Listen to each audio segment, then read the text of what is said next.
हाय, इस वीडियो में बात करेंगे डिफरेंट फोकसिंग मोड्स की जो यूजुअली कैमरा में अवेलेबल होती हैं। अब यूजुअली कैमरा क्यों? क्योंकि फ़ोन में इतने टाइप के फोकसिंग मोड्स अवेलेबल नहीं होते हैं, सिर्फ DSLR और मिररलेस में ही अवेलेबल होते हैं। अब फोटोग्राफी में शार्पनेस बहुत ज़रूरी है। शार्पनेस वैसे तो दो चीज़ से अचीव होती है, एक तो मोशन शार्पनेस, या यूँ कहें कि मोशन की वजह से भी शार्पनेस कम हो सकती है, और दूसरी फोकसिंग की वजह से। मोशन का तो फंडा पूरा शटर स्पीड पे डिपेंड करता है, उसकी बात आज नहीं करेंगे। दूसरी बात करते हैं, आज फोकसिंग की बात करते हैं। तो कैमरा में अलग अलग तरह के फोकसिंग मोड्स अवेलेबल होते हैं, जिसमें से दो बेसिक जो कैटेगराइजेशन है फोकसिंग मोड्स की, वो ये है कि पहला है ऑटो फोकस और दूसरा है मैनुअल फोकस। तो सबसे पहले auto focus versus manual focus की बात करते हैं। ऑटो फोकस में कैमरा खुद फोकस करता है, आपको बस पॉइंट करना होता है कि किस जगह पर फोकस होना चाहिए। ये काम आता है अगर कोई फास्ट मूविंग सब्जेक्ट है या क्विकली अगर हमको फोटोज लेनी है तो उसके लिए बेस्ट होता है।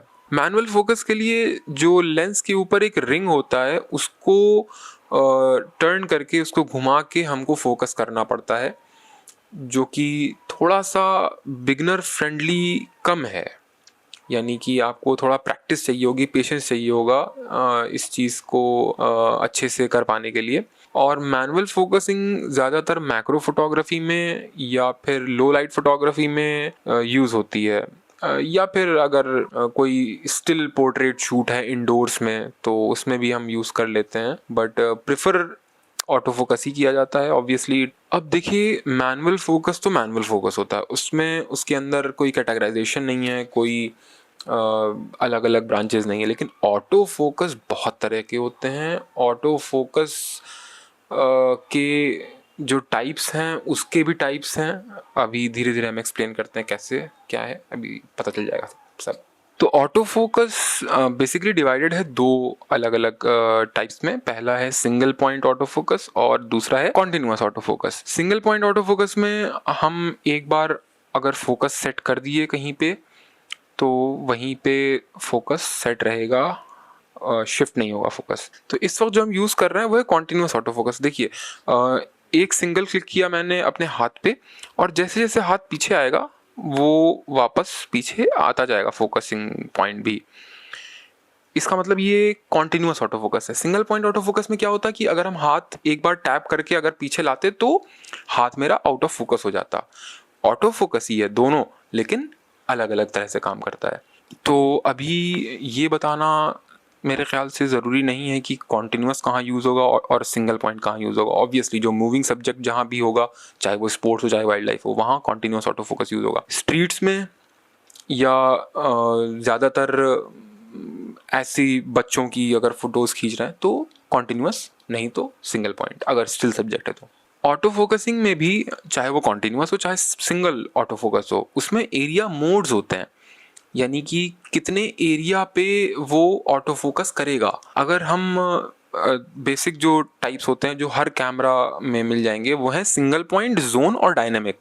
सिंगल पॉइंट में ये होता है कि एक छोटा सा स्क्वायर बन जाता है, हम जहाँ भी क्लिक करेंगे, अब तो खैर टच स्क्रीन वाले कैमरा आ रहे हैं, तो जहाँ भी हम स्क्रीन पे क्लिक करेंगे वहाँ पे ऑटो फोकस करेगा, एक छोटे से बॉक्स बन जाएगा, उस बॉक्स के अंदर जो भी चीज़ होगी वहां पे वो फोकस करेगा। दूसरा है जोन एफ। जोन एफ में क्या होता है कि एक बड़ा एरिया ट्रैक होता है, जैसे स्पॉट सिंगल पॉइंट में छोटा सा एरिया ट्रैक होता है, वहीं जोन एफ में ज्यादा एरिया ट्रैक होता है। ये यूजुअली काम आता है ग्रुप शॉट्स में। और तीसरा है डायनेमिक एफ। डायनेमिक एफ हम जैसे ही शटर हाफ प्रेस करते हैं कैमरा में तो डायनेमिक एफ खुद से डिटेक्ट कर लेता है कि सब्जेक्ट कहाँ पे प्लेस है और वो वहीं पे फोकस कर लेता है। अगर वो डिटेक्ट नहीं कर पा रहा है तो हम सिंगल पॉइंट यूज करते हैं। अब आखिरी एक जो सबसे बेहतरीन ऑटो फोकसिंग एरिया मोड है वो है ऑटो एफ। ये खुद से डिसाइड करता है कि ये सिंगल पॉइंट रहेगा या डायनेमिक रहेगा या जोन रहेगा। ये बिगनर फ्रेंडली है, यूजुअली हम भी ये यूज़ करते हैं। जैसे जैसे डेवलपमेंट्स हो रहे हैं वैसे वैसे कुछ नए मोड्स भी डेवलप हो रहे हैं, जैसे आई ट्रैकिंग या एनिमल ट्रैकिंग, सब्जेक्ट ट्रैकिंग। ये सब मोड्स, जैसे मिररलेस जब आया है तो उसके साथ ये इन मोड्स में काफ़ी रिसर्च एंड डेवलपमेंट हुई है। तो अब लोग पुराने जो जोन एफ या डायनेमिक एफ है उससे हट करके आई फोकसिंग या एनिमल ट्रैकिंग या एनिमल फोकसिंग, इवन प्लेन्स और व्हीकल्स का भी ट्रैकिंग अब तो आ गया है। शायद सोनी अल्फा 9 III में आया है एरोप्लेन और व्हीकल्स का। और पेट्स का तो खैर बहुत पहले से आ रहा है, 3-4-5 साल से। मेरा 5 साल पुराना निकॉन Z50 है, इसमें भी पेट्स के लिए अलग से ट्रैकिंग मोड है। लेकिन स्टिल अभी भी लोग प्रेफर नहीं करते हैं इनको, ज़्यादातर डायनेमिक AF पे ही रहते हैं। वजह उसकी ये है कि अक्सर देखा गया है कि फोकस लॉस भी हो जाता है, जो कि प्रोफेशनल वर्क में तो काफ़ी भारी पड़ सकता है। तो ये थे अलग अलग कैमरा के फोकसिंग मोड्स, और आई होप ये वीडियो पसंद आया, और अगर पसंद आया तो चैनल को सब्सक्राइब ज़रूर करिए। Thank you.